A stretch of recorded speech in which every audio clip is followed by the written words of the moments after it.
मोक्षमार्गस्य नेतारं भेत्तारं कर्मभूभृतां ज्ञातारं विश्वतत्त्वानां वन्दे तद्गुणलब्धये। तत्वार्थ सूत्र जी ग्रंथ, और इस ग्रंथ के 12वें पॉइंट पर हम लोग चर्चा कर रहे हैं,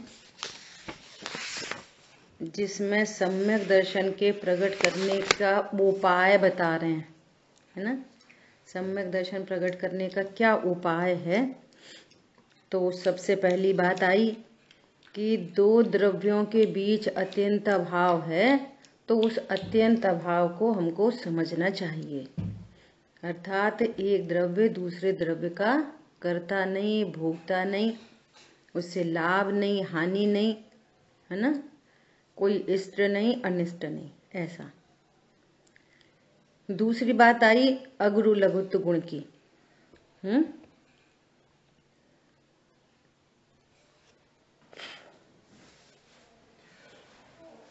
अगुरु लघुत्व गुण के लिए क्या कहा कि एक द्रव्य दूसरे द्रव्य का, एक गुण दूसरे द्रव्य के गुण का, और एक पर्याय दूसरे द्रव्य की पर्याय का कुछ नहीं करते। ये तो दो द्रव्यों की भिन्नता हो गई, लेकिन अंदर अंदर में एक गुण दूसरे गुण का कुछ नहीं करता, जीव के अंदर अंदर में, और एक पर्याय दूसरी पर्याय का कुछ नहीं करती। बहुत घनिष्ठ निमित्त नैमित्तिक संबंध बन रहे हैं, तो ऐसा लगता है कि अज्ञानता के कारण भ्रांति है, ऐसे चर्चा आती है ना। भ्रांति क्यों है? अज्ञानता से। राग देश क्यों है? कि अज्ञानता से, है ना। तो ये व्यवहार न के कथन है ना, द्रव्यार्थिक निमित्त उपादान के कथन है ये। वास्तव में श्रद्धा की पर्याय अपने कारण से मिथ्यात्व रूप है, चारित्र की पर्याय में अपने कारण से राग द्वेष हो रहे हैं, और ज्ञान में जो अज्ञानता बनी है वो अपने कारण से। स्वरूप तो वास्तव में ऐसा है, लेकिन चूंकि घनिष्ठ निमित्त नैमित्तिक संबंध है, ज्ञान में अज्ञानता है, तो फिर ये अंडरस्टूड होता है कि श्रद्धा भी विपरीत है, मिथ्या दर्शन है। चारित्र की पर्याय भी विपरीत है, मिथ्या चारित्र है। कैसा भी राग उत्पन्न हो, शुभ राग, लेकिन वो मिथ्या चारित्र है, ऐसा है ना। और जहां ज्ञान ने तत्व निर्णय किया, तत्वाभ्यास पूर्वक दो द्रव्यों की भिन्नता देखी, दो तत्वों की भिन्नता देखी, जहां ज्ञान सम्यक हुआ, तो श्रद्धा चारित्र भी वहां सम्यक होते हैं, लेकिन वे होते अपने अपने कारण से हैं। ज्ञान के कारण श्रद्धा नहीं, श्रद्धा के कारण चारित्र नहीं। ये इंपॉर्टेंट बात है। इसका हेतु है, क्या हेतु है कि अंदर अंदर भी यदि कर्ता क्रम संबंध हो ना, तो भाई ज्ञान सम्यक हो गया। अब चारित्र में कषाय क्यों है? ज्ञान सम्यक होने पर भी, श्रद्धा सम्यक होने पर भी कषाय शेष है। इससे पता चल रहा है ना कि ज्ञान कषाय का कुछ नहीं करता, ज्ञान चारित्र को सुधारता बिगाड़ता नहीं है। तो जहां उपचरित कथन है, निमित्त उपादान रूप कथन है, उनको वैसे समझना चाहिए। स्यादवाद शैली है ना, तो स्यादवाद शैली से प्रत्येक कथन का अर्थ समझना चाहिए। अच्छा, इतनी चरम स्वतंत्रता को जानकर लाभ क्या होता है कि चरम स्वतंत्रता को जानकर परम अकर्तृत्व का लाभ होता है। भैया ज्ञान भी यदि सम्यक हो गया, तो अब हमारी जिम्मेदारी नहीं है कि चारित्र पूरा सुधरे। सुधरेगा तब सुधरेगा अपने स्वकाल में, कि भैया सम्यक दर्शन हो गया, अब ये युद्ध क्यों कर रहे? सम्यक दर्शन हो गया, विषय भोग क्यों भोग रहे? जैसे अपने मुमुक्षुओं में ही ऐसे प्रश्न आते हैं। अन्य मित्र पक्ष वाले तो बोलते ही हैं कि तुम लोग बातें बहुत करते हो, चारित्र क्यों नहीं अंगीकार करते? ऐसे आते ना, ज्ञान की बातें करते हो। ज्ञान से क्या होता? कि भाई जो कुछ होता है वो ज्ञान से ही होता है। ज्ञान से क्या होता है? ज्ञान से स्वरूप समझा जाता है ना। अब एक कथन में ज्ञान को ही मोक्ष का कारण कहते हैं, एक कथन ऐसा आएगा चारित्र को मोक्ष का कारण कहते हैं। समझ में आ रही है बात? एक कथन क्या आएगा, जब तक चारित्र अंगीकार नहीं करेंगे तब तक मोक्ष नहीं होगा। एक कथन ऐसा आएगा, जब तक श्रद्धा सम्यक नहीं होगी तब तक मोक्ष मार्ग नहीं होगा, है ना। तो कहाँ किस कथन की क्या कीमत है, वो हम उसका वजन, वेटेज क्या है, वो वेटेज किस अपेक्षा से बात कह रहे हैं वो समझना चाहिए। कुल मिला के बात यह है कि अंदर अंदर भी कोई एक गुण का दूसरे गुण से, एक पर्याय का दूसरे पर्याय से कोई कर्ता कर्म संबंध नहीं है। अंदर अंदर की बात ये है। कहते ना भैया ये हमारे घर की अंदर की बात है, ऐसे अंदर की बात है ये कि एक पर्याय भी दूसरे पर्याय का कुछ नहीं करती, ये कहना चाह रहे हैं यहाँ पे। ठीक है, तो अपन ने पहला पैराग्राफ पढ़ लिया था, उसकी लास्ट 3 लाइन फिर से पढ़ते हैं। इसलिए आत्मा परद्रव्य का कुछ नहीं कर सकता, शरीर को हिला डुला नहीं सकता। आत्मा शरीर को नहीं हिला डुलाता। देखो इसमें से भी कितने रहस्य निकल रहे हैं। जो लोग देह की क्रिया कोई धर्म मान के बैठे हैं, अब जब देह की क्रिया किसी कोई प्रतिकूल प्रसंग बन गया, शरीर आदि में रोग हो गए, या घर में ही कुछ ऐसी स्थिति परिस्थिति बन गई कि वो क्रियाएं कम ज्यादा हो गई, तो वो टेंशन में आ जाता है। क्यों आ जाता है? शरीर की क्रिया को धर्म समझ रहा था ना। अब मान लिया मंदिर नहीं जा पा रहा किसी कारण से, या सुबह के बदले शाम चला गया, शाम के बदले सुबह चला गया, है ना। तो अब उसको शरीर की क्रिया को धर्म जानने वाला टेंशन में आएगा। क्यों आएगा? कि अब शरीर की क्रिया से धर्म होता है और अब मैं शरीर की क्रिया कर नहीं पा रहा, अब मेरा धर्म चला गया पानी में। पॉइंट पकड़ में आया ये। और जब ये पहले से ही कह रहे हैं, सुबह अपनी चर्चा आई कि द्रव्य पूजा है भैया, वो तो शरीर की क्रिया, शब्दों का उच्चारण, थाली का सजना, फिर वो एक थाली से दूसरी थाली में द्रव्य को स्वाहा करना, ये तो सब जड़ की क्रिया है। इससे तो ऐसे भी कोई बंध नहीं होता। और उस समय भी, जिस समय शरीर की क्रिया हो रही है, उस समय भी शरीर की क्रिया आत्मा नहीं कर रहा। क्या बोला? जिस समय शरीर की, इस समय वचन हो रहे हैं, है ना, इसी समय मैं नहीं बोल रहा, इसी समय नहीं बोल रहा। समझ आ गई बात? जो शब्द हैं वो भाषा वर्गणा है, होठ दंत तालु हिल रहे हैं वो शरीर की क्रिया है, और यहीं पर कर्म का उदय भी है कि मैं समझाऊं, ऐसा चारित्र मोहिनी कर्म का उदय है।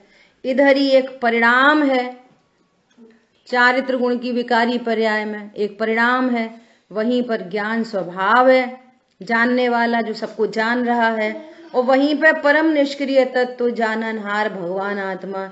जैसे सिद्धालय में भगवान विराजमान है, ऐसा यहाँ भगवान विराजमान है। सबको न्यारा न्यारा जाने तो सम्यक दर्शन होता है। सम्यक दर्शन के उपक्रम का स्वरूप यहाँ चल रहा है कि सम्यक दर्शन कैसे हो। तो कह रहे हैं शरीर को हिला डुला नहीं सकता, द्रव्य कर्म या कोई भी परद्रव्य जीव को कभी हानि नहीं पहुंचा सकता, यह पहले निश्चय करना चाहिए। समझ में आ गई बात? कोई परद्रव्य लाभ हानि नहीं पहुंचा सकता। बोलो, कोई बीमारी हो गई, जो संयोग हैं, अब एक छोटी सी बेटी को दिक्कत हो गई, बोलो लाभ या हानि?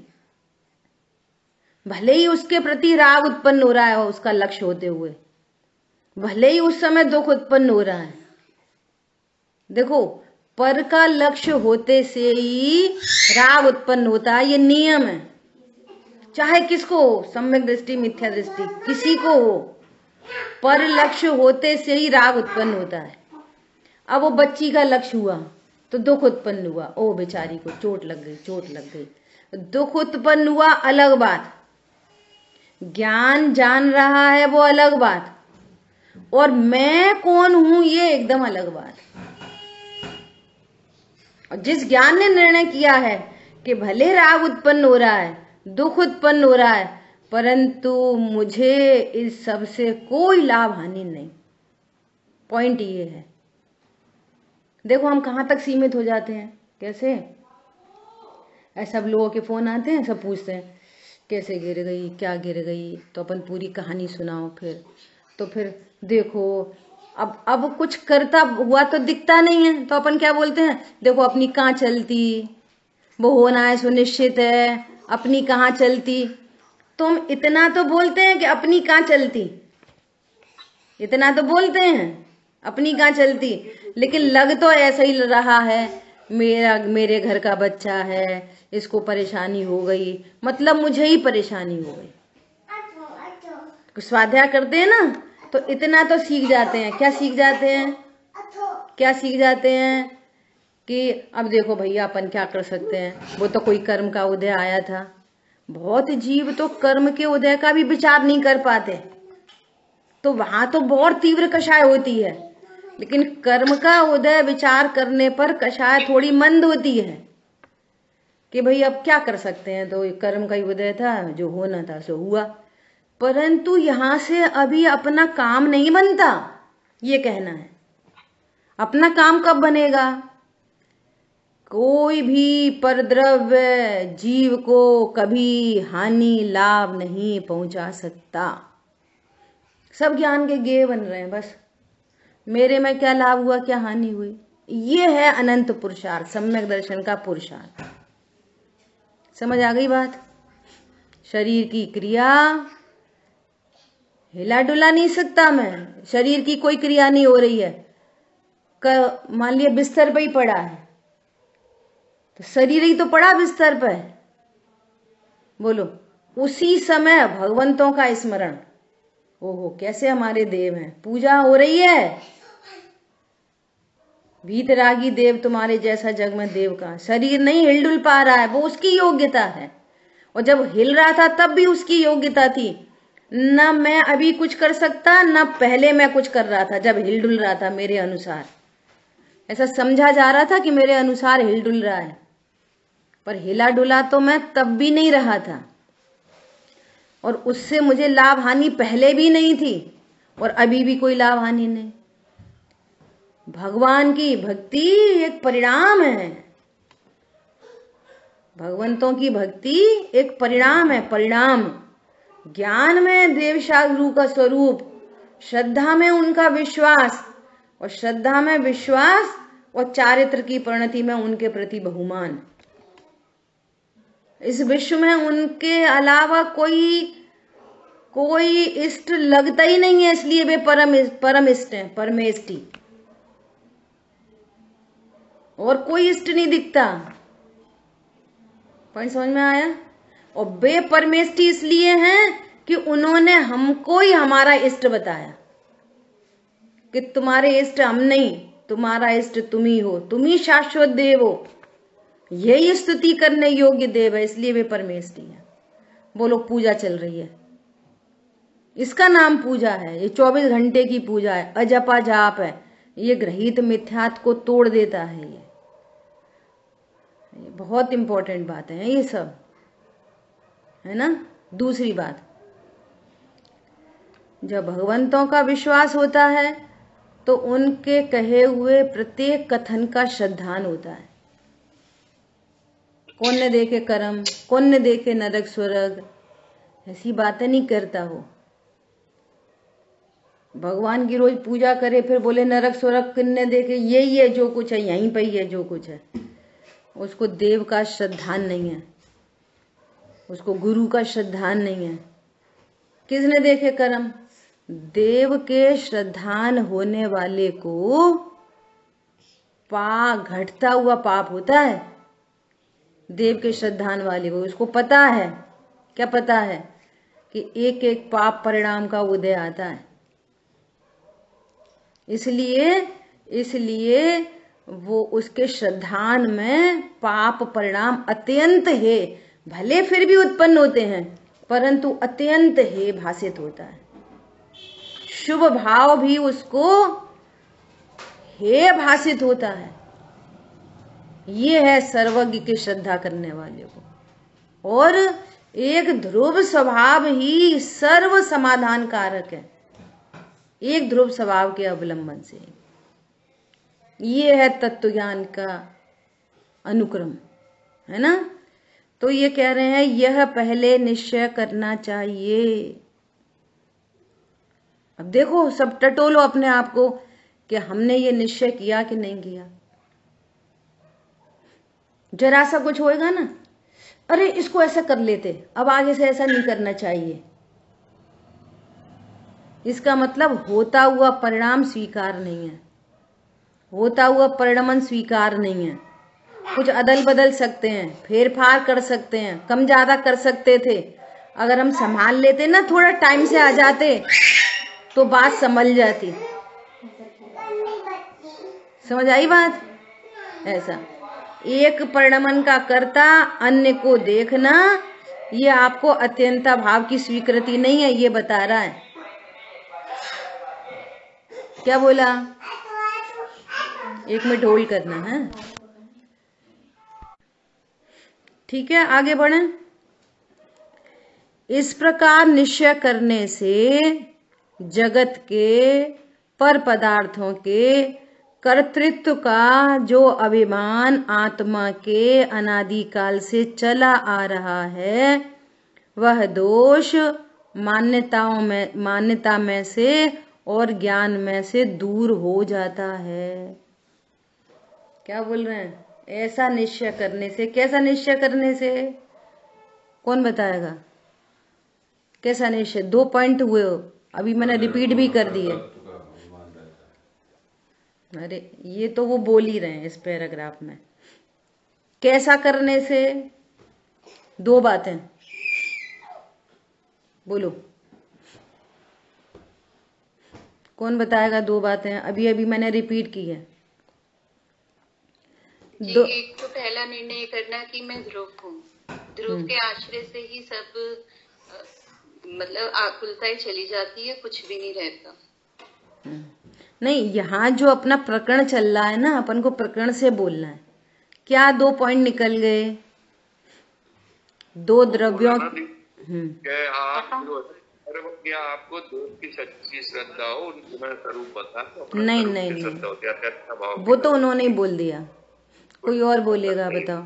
अभी बोलिए बोलिए बोलिए। मुझे कभी लाभ पहुंचा सकते और होता हुआ परिणाम स्वीकार होता है। आप लोग व्याख्या कर रहे हो, सब लोग, सबके आंसर सही हैं, पर जो पूछना चाह रहे हैं वो पॉइंट नहीं है। 2 पॉइंट अभी याद रखना। पहला पॉइंट 2 द्रव्यों के बीच में अत्यंता भाव, और दूसरा पॉइंट अगुरु लघुत्व गुण। 2 पॉइंट चल रहे ना अभी, उसी को तो द्वारा रिवाइज कराया। पहला पॉइंट क्या बोल रहे हैं? 2 द्रव्यों के बीच में अत्यंता भाव है। फिर दूसरी बात क्या करी? प्रत्येक द्रव्य में अगुरु लघुत्व गुण है, जिस गुण के कारण द्रव्य अन्य द्रव्य का कुछ नहीं करता, एक गुण दूसरे गुण का कुछ नहीं करता, एक पर्याय दूसरी पर्याय का कुछ नहीं करती। 2 द्रव्यों के बीच में तो अत्यंता भाव है ही नहीं, है ही है। द्रव्य के अंदर अंदर कितनी स्वतंत्रता, ये बात हो गई ना अभी अभी अपनी पूरी। अभी बोलो, कौन बताएगा? क्या मैटर चल गया? बोलो। 2 द्रव्य में है और उनमें से द्रव बड़ा पर्याय निरूप नहीं होता, पर्याय बराबर। इन शॉर्ट, दो द्रव्यों के बीच में अत्यंता भाव और प्रत्येक द्रव्य के अंदर अगुरु लघुत्व गुण का स्वरूप, दो बातें। इन दो बातों का भली प्रकार से निर्णय करने से क्या होता है कि पर द्रव्यों में कर्तृत्व का अभिमान दूर हो जाता है, जो अनादिकाल से चला आ रहा है। ये बहुत बड़ा दोष ज्ञान में से दूर हो जाता है। इतना होने पर वो कोई सम्यक्त्व का पात्र बनेगा। हाँ, हम तो ज्ञायक हैं और दो द्रव्यों को मिला के देख रहे, तो ज्ञायक बोलने से थोड़ी, पर आपका ज्ञान तो निर्भर नहीं हुआ। अच्छा, कैसे पता चलेगा कि हम ज्ञायक बोल रहे हैं तो कुछ गड़बड़ है? ऐसे पता चलेगा कि आपका ज्ञान निश्चिंत हो रहा कि नहीं। कषाय से भी नहीं टैली करना, अब तो हमें बहुत कषाय मंद रहती, अब तो हमें कोई से कुछ मतलब नहीं, अब तो हम शुद्ध खाते। कषाय से नहीं टैली करना, किससे टैली करना है? ज्ञान निर्भर हुआ कि नहीं दो द्रव्यों के बीच में, हमारे को निश्चिंता प्रकट हो रही कि नहीं हो रही दो द्रव्यों के बीच में। देखो, अभी अभी एग्जाम्पल दिया कि जब वो बच्चे का लक्ष्य कर रहे हैं तो दुख हो रहा है, परंतु फिर भी ज्ञान निर्भर है क्या? कि दो द्रव्यों के बीच अत्यंता भाव है। अब दो द्रव्य ऐसे देखोगे ना कि मैं तो दादी और वो पोती, दादी पोती के बीच में अत्यंता भाव, ऐसा अत्यंता भाव नहीं। सही भैया उसका उदय, भैया अपन का क्या, ऐसा अत्यंता भाव नहीं। कैसे अत्यंता भाव? जीव और शरीर के बीच में अत्यंता भाव, और जहां देह अपनी नहीं तहां न अपनों को है, ऐसे अत्यंता भाव। मैं इस भीड़ में अकेला नहीं हूं, यहां अनंत परमाणुओं की भीड़ में अकेला हूं। वो वाली भीड़ में अकेला तो बहुत लोग बोल देते हैं, भैया कोई किसका नहीं, कोई किसी का नहीं। ये द्वेष में भी बोला जाता है, द्वेष में भी ऐसा बोला जाता है, भैया कोई किसी का नहीं। और तत्व ज्ञान पूर्वक बोला जाता है कि भैया कोई किसी का नहीं। जमीन और आसमान का अंतर है। देखो, वो भी अप्रतिक्रमण है और ये भी अप्रतिक्रमण है। भाषा दोनों की एक जैसी है, इसलिए इसको अलग से आचार्य देव ने तीसरी भूमि का अप्रतिक्रमण कहा है। वो अतिक्रमण वाला कह रहा है द्वेष में, क्या बोल रहा है? कोई किसी का नहीं है, सब हमने देख ली, सब मतलब के साथ ही है। ये अप्रतिक्रमण पाप रूप, और ये स्वभाव के आश्रय से तीसरी भूमिका आपका अप्रतिक्रमण। क्या? इस विश्व में मेरा कोई नहीं है। कितना अंतर है? वहां पे तो क्लेश है, अनंत बंद हो रहा है, मिथ्यात्व का महापाप चल रहा है, और यहाँ पे परिणति निर्भर हो रही है, निश्चिंत हो रहा है, किसी से लाभ हानि नहीं, ऐसा भाषित हो रहा है। कितना अंतर है दोनों चीजों में। अब देखो, ये भी भाव है, शब्द तो शब्द हैं, शब्द लिमिटेड होते हैं, भाव बहुत बड़ा होता है। शब्दों में तो इतना ही कहा जा सकता है, भाव तो ग्रहण किया जाता है। और सुनना, ज्ञान से ज्ञान होता है, उपदेश से किसी को ज्ञान नहीं हो रहा, ये भी समझना, ये भी समझना। ज्ञान से ज्ञान, किसी को पढ़ाने से कोई नहीं पढ़ता, सिखाने से कोई नहीं सीखता। जिसके ज्ञान की योग्यता डेवलप हो रही होगी ना, उसको ये निमित्त बन जाएगा, वो प्रसन्न हो जाएगा, उसका निर्णय बन जाएगा, फुल फाइनल आनंद करेगा। पढ़ाने से कोई नहीं पढ़ रहा, पक्की बात है ये एकदम। पॉइंट समझ में आया? कितनी गजब की बात कह रहे हैं। इस प्रकार निश्चय दीदी सही है ये बात, पढ़ाई से नहीं पड़ता ये सब है, मगर जब योग्यता है पर्याय होनी तब होनी, मगर पुरुषार्थ तो करना पड़ता है ना। हाँ, कथन के अनुसार हाँ, बैठना तो पड़ेगा, हाँ, तो होनी चाहिए। देखो देखो देखो, ये सब व्यवहार के कथन है, ऐसी कहा जाएगा। कथन तो ऐसी कहिए जाएंगे कि भैया समय पे बैठो, अपन 2-3 दिन से लगातार चर्चा कर रहे हैं, समय से बैठो, ये उपदेश है। किधर का? निमित्त की ओर का। उपादान से देखो, जिसकी योग्यता भली हो रही है ना, वो सहज बने बैठेगा, योग्यता वाला बैठेगा। जिसकी कषाय में मंद होनी है वो बैठेगा, और तीव्र कषाई बैठे हुए भी फिजिकल प्रेजेंस, माइंड एब्सेंट, वो बैठा दिख रहा है, बैठने से क्या होता है, लेकिन उपयोग तो उसका बिल्कुल नहीं है इधर। ये वो ज्ञान बैठे, वो ज्ञान ही बैठता है, ज्ञान ही उठता है, हाथ पैर तो अपने कुछ है ही नहीं। उपदेश चरणान योग में इधर से दिए जाते हैं निमित्त सापेक्ष। भैया मंदिर जाओ, कषाय मंद होएगी। यहां पर कह रहे हैं जिसकी कषाय मंद होती है वो मंदिर जाता है। कल परसों शाम की अमेरिका की क्लास में चर्चा चली, ऐसे बहुत सारे एग्जाम्पल आए, तो वो बोली दीदी हम ये वाली बात पहली बार समझ रहे हैं कि काम है उपादान से, कथन है निमित्त से। कथन है निमित्त से, कथन किए जाते हैं, काम हो रहा है उपादान से, ऐसा है ना। क्या कह रहे हैं, फिर से पढ़ती हूं मैं। इस प्रकार निश्चय करने से, किस प्रकार, अत्यंता भाव और अगुरु लघुत्व गुण का निश्चय करने से, खूब करो इसका चिंतन मनन, खूब विचार करो, ऊहापोह करो, फिर एक निर्णय बनाओ।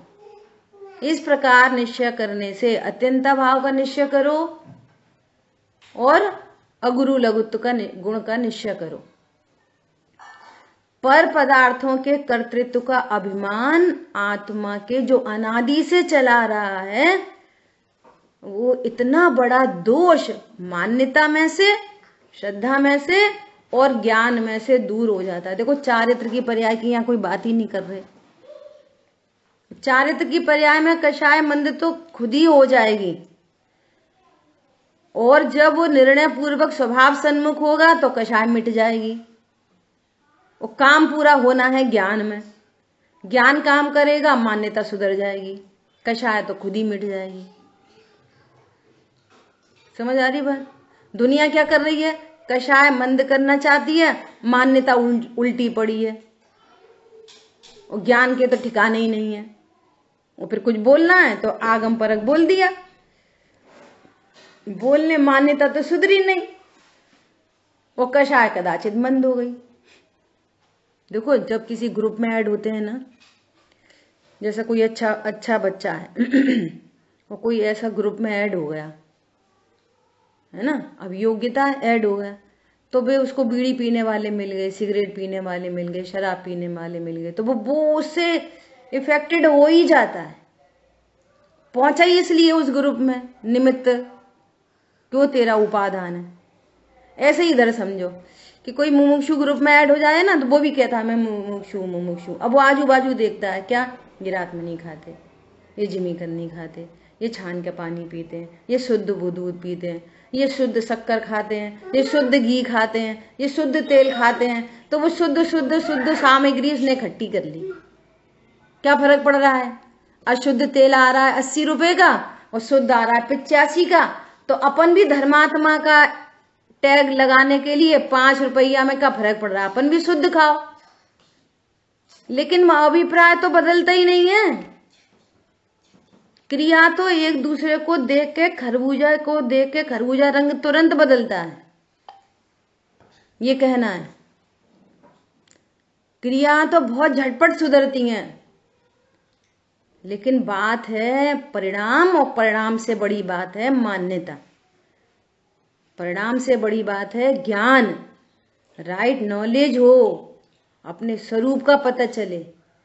घर में एक दूसरे को देखा देखी लोग खाना पीना सुधार लेते, जैसे अष्टमी चतुर्दशी आए ना, या पर्व आए, अष्टानी का पर्व आए, 10 लक्षण पर्व आए, तो जिनके लक्ष्य नहीं होते ना, देखा देखी करते हैं, उनसे पूछो कि आपका कुछ बताओ, आपको कैसा क्या त्याग व्याग रखना है अपना, उस हिसाब से अपन विचार करें। तुम छोड़ दोगे वो हम भी छोड़ दे रहे, ये देखा देखी ऐसा, अपना तो कोई निर्णय नहीं है, ये देखा देखी ऐसा होता है। ये बहुत बड़ी बात है, ठीक है। ये पर द्रव्यों के कर्तृत्व का अभिमान दूर होता है, मैं इसको बिगाड़ सकता हूं, इसको सुधार सकता हूं, इसकी वजह से वो हो गया। अच्छा बोलो, दाल जल गई, क्यों जली, बोलो। नहीं, तुमने गैस तेज कर दी, सिम पे पकाया करो, थोड़ा जल्दी टाइम से देखना चाहिए? बोलो। अच्छा, किसी को ये योग्यता से, तत्व ज्ञान क्यों समझ में आ रहा है? बोलो, तत्व ज्ञान क्यों समझ में आ रहा है? नहीं, वो टाइम से बैठते हैं हम लोग जिनवाणी लेके अच्छे से। भैया सबको यही सेटिंग भगवान ने अनंत काल पहले देखी है, जितने लोग अभी मोबाइल पे जुड़े हुए हैं। कोई अपने पुरुषार्थ से नहीं बैठा है ये यहाँ पे, ये समझना। दो घर के कितने क्लेश मिट गए, नहीं मिट जाएं ऐसे। तुमने वो कैसा करा, वो क्यों करा, ये क्यों नहीं करा, वो क्यों नहीं करा। अत्यंत भाव का विचार करो, एक बात। दूसरी बात, वो अग्नि दाल को जला सकती कि नहीं जला सकती? अत्यंत भाव। कितने आनंद के समाचार हैं, बोलो। इससे अब तो उल्टी बुद्धि में क्या काम होता है? ऐसे तो अपन टोकेंगे, नहीं तो भी बिगड़ जाएंगे, जे बिगड़ जाएंगे, वे सही से काम नहीं करेंगे, वो सही से काम नहीं करेंगे। अरे यार, जो बिगड़ रहा है बिगड़ जाने दो, तुम सुधर जाओ भाई तत्व ज्ञान से। और बिगड़ता कोई नहीं है, होना है वही होता है। इस विश्व में जो होना है वही हो रहा है। इस विश्व में कोई गलत काम करता ही नहीं है। और फिर भी जो समझाने के उपदेश आते हैं ना, वो अपनी कषाय है, और उस कषाय से दूसरे में कुछ होता नहीं है। इस दुनिया में कोई गलत काम करता ही नहीं है, कोई गलत काम होता ही नहीं है, होता ही नहीं है गलत काम। ये गलत और सही तो ये कल्पना लोग है। अनुकूल कहें प्रतिकूल कहें, यह झूठी मन की वृत्ति है, झूठी वृत्ति है। अनुकूल प्रतिकूल कुछ होता ही नहीं है। बोलो, एक एक लाइन से आगे बढ़ने का मन नहीं करता। मोहांध महा अज्ञानी ने निज को पर का करता जाना था नहीं, जाना गया बस। मोहांध अंधा है, मोह से अंधा है।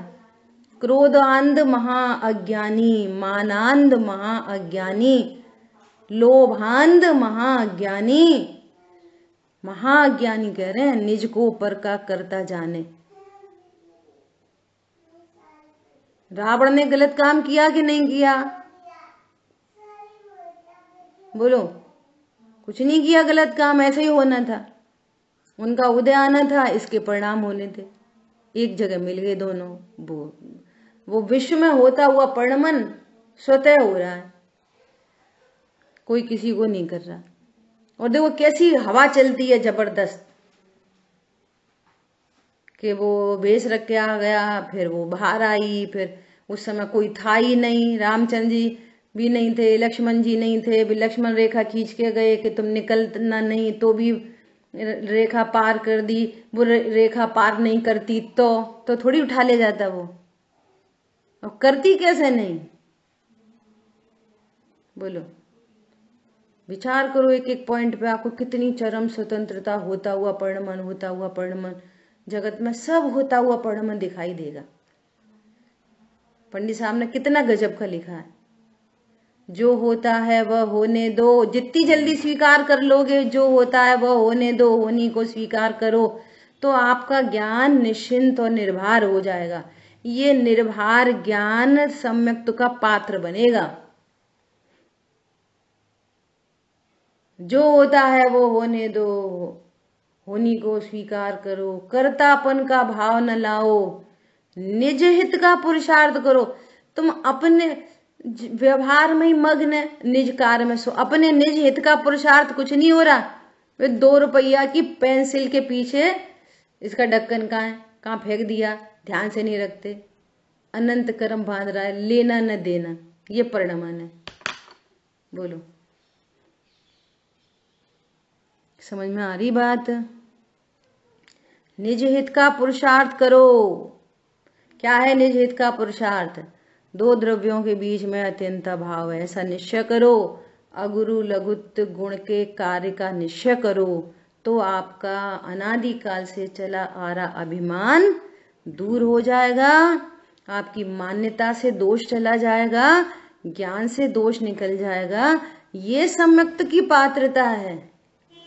इसके फल में क्या होगा? इसके फल में कोई भी काम होता तो उसका रिजल्ट होता है ना, उसके फल में आप बहुत निश्चिंत हो जाओगे, आपका फायदा होएगा। फिर पंडित साहब ने लिखा है, यदि विकल्प कुछ आवे तो भी विकल्प आएंगे, कषाय मौजूद है इसलिए। तो संबोधन, सेल्फ संबोधन, संबोधन समता में हो, अपने को संबोधन करो। अरे अपन ने तो स्वाध्याय में पढ़ा था दो द्रव्यों के बीच में अत्यंता भाव है। अरे अपन ने तो स्वाध्याय किया था, मेरे द्रव्य के ही अंदर अगुरु लघुत्व गुण का कार्य हो रहा है कि तुमने इतना सीखा तो तुम शांत क्यों नहीं रहे? अरे ज्ञान चारित्र को नहीं सुधारता, वो अपनी योग्यता से कषाय हुई है, मैं तो अभी भी अप्रभावित हूं। ये संबोधन समता में हो। ठीक है। अब देखो जो नेक्स्ट पॉइंट आ रहा है वो बहुत गजब का पॉइंट क्या आ रहा है कि अब तक हमने कर्मों के बारे में जो पढ़ा सुना है उसका आध्यात्मिक प्रयोग आ रहा है। अब आगे बोलो, इतनी चर्चा हुई वो पक्की हुई सबको, फिर अपन आगे बढ़ते हैं। अभी क्या 2 पॉइंट निकले, कौन बताएगा? बोलो, फिर से पक्का करो जी। तो दो द्रव्यों के बीच अत्यंता भाव है और प्रत्येक द्रव्य में अपना अगुरु लघुत्व गुण विद्यमान है। हाँ, कितनी चरम स्वतंत्रता है, बोलो, अगुरु लघुत्व गुण के कारण अंदर अंदर में चरम स्वतंत्रता। ज्ञान चारित्र को नहीं सुधारता, चारित्र ज्ञान को नहीं। बहुत कषाय की मंदता कर ले तो वो कोई सम्यक ज्ञानी नहीं हो जाता चारित्र से। अनंत बार ग्रीवक उपजाए और चारित्र इतना जबरदस्त पल गया, ज्ञान करेक्ट नहीं हुआ। देखो, चारित्र ने भी ज्ञान को कुछ नहीं किया और ज्ञान ने चारित्र को कुछ नहीं किया। एकदम प्रगट एग्जाम्पल है। और 11 अंग 9 पूर्व का पाठी और मान्यता विपरीत बनी रही। बोलो, है ना? 2 एग्जाम्पल तो जम के आते हैं ना, 11 अंग 9 पूर्व का पाठी और एक द्रव्यलिंगी मुनि। तो यदि एक से दूसरे का, दूसरे से तीसरे का कुछ होता तो फिर हो जाना था ना। नहीं, जब तक ये अभिमान दूर नहीं होता पर द्रव्यों का, कर्तृत्व का, तब तक निर्भर नहीं होता ज्ञान। देखो अभी आगे 2 लाइन पढ़ते हैं। शास्त्रों में तो कहा गया है, अब प्रश्न टाइप से उठा रहे हैं कि जब 2 द्रव्य एक दूसरे का कुछ नहीं करते तो शास्त्रों में तो ये कहा गया है कि द्रव्य कर्म जीव के गुणों का घात करते हैं। द्रव्य कर्म जीव के गुणों का घात करते कि नहीं करते? बोलो। ज्ञानावर्णी कर्म के, हाँ, नहीं करते, सच्ची बात है, लेकिन उसकी विधि चाहिए पूरी कि कैसे नहीं करते। देखो, ज्ञानावर्णी कर्म का क्षयोपशम और ज्ञानावर्णी कर्म का उदय, ये 2 स्थिति ज्ञानावर्णी कर्म में बन रही हैं। ज्ञानावर्णी कर्म का क्षयोपशम, जितना क्षयोपशम है उतना उतना ज्ञान है, और जितना उदय है उतना उतना ज्ञान ढका है ना? ऐसी स्थिति बन रही है ना? तो ये कहाँ बन रही है? तो ज्ञानावर्णी कर्म ने कि जितनी क्षयोपशम है तो उसकी ज्ञानावर्णी कर्म की मेहरबानी से तो हमको ज्ञान हो रहा है, और जितना उसका उदय है उतना उतना उतना हमको ज्ञान नहीं हो पा रहा, और वो पूरा हट जाए तो हमको केवल ज्ञान प्रकट हो जाए। तो ज्ञानावर्णी कर्म जीव के ज्ञान गुण की पर्याय का घात करता है, इसलिए उसको घाती कर्म कहते हैं। देखो, मैं आपको एक गुरुदेव श्री का वाक्य सुनाती हूँ कि जब गुरुदेव श्री श्वेतांबर मत में थे ना,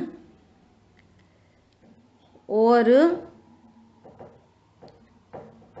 उनको समय सार जी मिला नहीं था, जब मिला ही नहीं था। गुरुदेव श्री एक बहुत बड़ा एग्जाम्पल है, बहुत बड़ा। क्या एग्जाम्पल है कि उनका इस भव में कोई साक्षात गुरु नहीं था।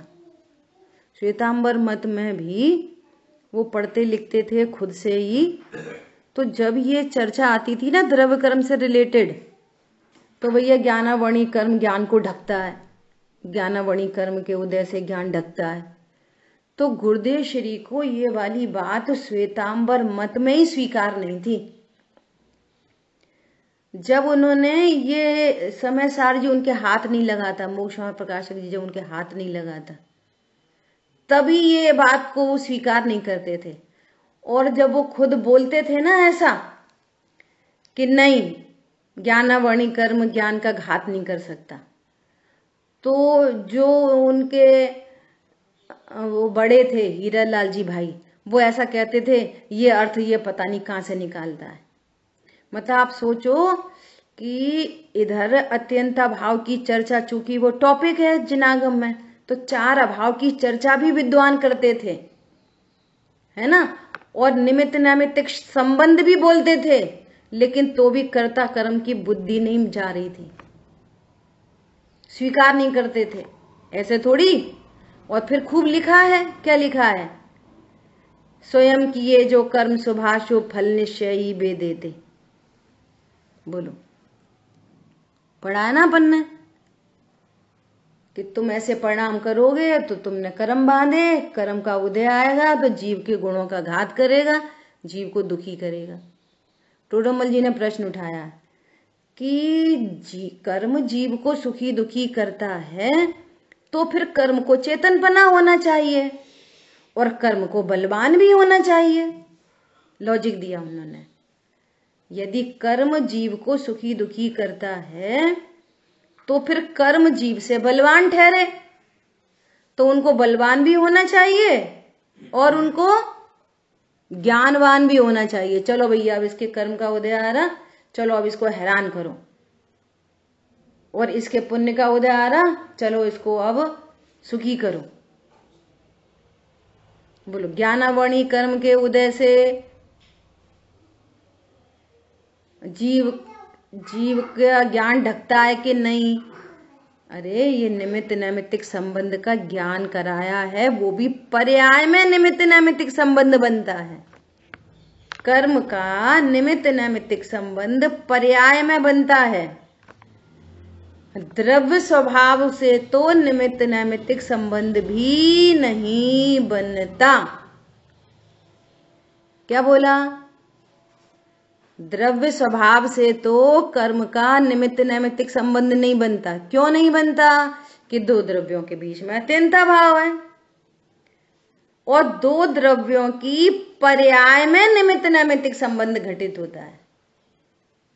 क्या कहा? दो द्रव्यों के बीच में अत्यंता भाव होता है। द्रव्य के साथ किसी दूसरे द्रव्य की पर्याय में भी निमित्त नैमित्तिक संबंध नहीं बनता। निमित्त नैमित्तिक संबंध कहाँ बनता है? दो द्रव्यों की पर्यायों में। सो यहां जिस ज्ञान में जैसी जानने की योग्यता है, वैसा उस संबंधी उसके अनुकूल निमित्त उपस्थित होता है, वैसा ज्ञान का क्षयोपशम। लेकिन कर्म का क्षयोपशम ज्ञान को न ज्ञान देता है न ज्ञान को रोकता है। ये घनिष्ठ निमित्त नैमित्तिक संबंध होता है। पॉइंट पकड़ में आया? देखो, एक एग्जाम्पल देके अपन शेष चर्चा आगे करेंगे। जैसे एक बेटी का बेटा है, जो उसने ऐसा प्रश्न किया, उसको बहुत दर्द हो रहा था गर्दन में, तो पेन किलर खा ली। तो फिर उसको दर्द नहीं हुआ। तो उसने प्रश्न पूछा कि नानी, पेन किलर खाने से ज्ञान में क्या होता है? क्या पेन किलर ज्ञान को ढक देता है? ऐसा उसका प्रश्न था। बोलो, हमको तो ऐसे ही लग रहा है, इधर पेन किलर खाया और इधर दर्द नहीं हो रहा। अब आदत कहां से देखने की है? निमित्त सापेक्ष देखने की हैबिट है। उपादान से देखेंगे तो क्या बात बनेगी? ज्ञान में उस दर्द संबंधी ज्ञान नहीं होने की योग्यता और पेन किलर्स में जो पुद्गल परमाणु थे उन पुद्गल परमाणुओं का उस शरीर के परमाणुओं में निमित्त नैमित्तिक संबंध, कि पुद्गल पुद्गल में काम करेगा, पुद्गल जीव में तो काम नहीं करेगा। तो वहां कुछ पुद्गल परमाणुओं का परिणमन और वहां ज्ञान में वैसी योग्यता कि उस संबंधी ज्ञान नहीं होना, तो ऐसे घनिष्ठ निमित्त नैमित्तिक संबंध चल रहे हैं। तो यदि हम इस साइड से देखेंगे ना उपादान से, तो बात समझ में आएगी। और हम देखते हैं किधर से, अनादि से निमित्ताधीन दृष्टि है। सो क्या समझते हैं, पेन किलर खाई तो अब हमको ज्ञान नहीं हो रहा। अरे ज्ञान नहीं हो रहा तो पेन किलर खाने से पर्टिकुलर संबंधी ज्ञान नहीं हो रहा कि कुछ भी ज्ञान नहीं हो रहा, ज्ञान से शून्य हो गया। अब पढ़ रहा है, अपना लिख रहा है, भोजन कर रहा है, मंदिर जा रहा, भक्ति कर रहा, पूजा कर रहा, तो उन सब का ज्ञान हो रहा कि नहीं हो रहा? उन सब का ज्ञान हो रहा है। और छद्मस्त का ये स्वरूप है कि एक समय में एक संबंधी ज्ञान होता है। तो वो पर्टिकुलर जो दर्द था ना, वो दर्द संबंधी ज्ञान नहीं हो रहा, तो वो ऐसा समझा जा रहा है कि पेन किलर से दर्द नहीं हो रहा। पेन किलर ने कहां पे काम किया? पुद्गल ने पुद्गल परमाणुओं में काम किया। और उधर ज्ञान की उस संबंधी योग्यता का नहीं होना और उसी समय उस संबंधी कर्म का उदय होना, ऐसे अनेक एक कार्य के होने पर अनेक कारण मिलते हैं और ये इंटरनल कारणों का हमको ज्ञान नहीं होता। तो हम सीधा सीधा निमित्त उपादान जो दूर का ही निमित्त है, ज्ञान का नजदीकी निमित्त ज्ञानावरणी कर्म और उसका निमित्त नो कर्म और वो पेन किलर और फिर वो शरीर, इतनी चीजों का न्यारा न्यारा परिणमन होके ये ज्ञान सीधा सीधा ऐसा समझता है कि पेन किलर से हमको दर्द नहीं हो रहा। और घटना इतनी सारी घट रही है अंदर अंदर। समझ आई बात? और अपन कर्मों के बारे में शेष चर्चा आगे करेंगे। जिनवाणी के ज्ञान से सूझे लोकालो, सो वाणी मस्तक नमो सदा देत हूँ दो। बोलिए द्वाशांगमयी जिनवाणी माता की जय हो। जय जिनेन्द्र सभी को। जय जिनेन्द्र।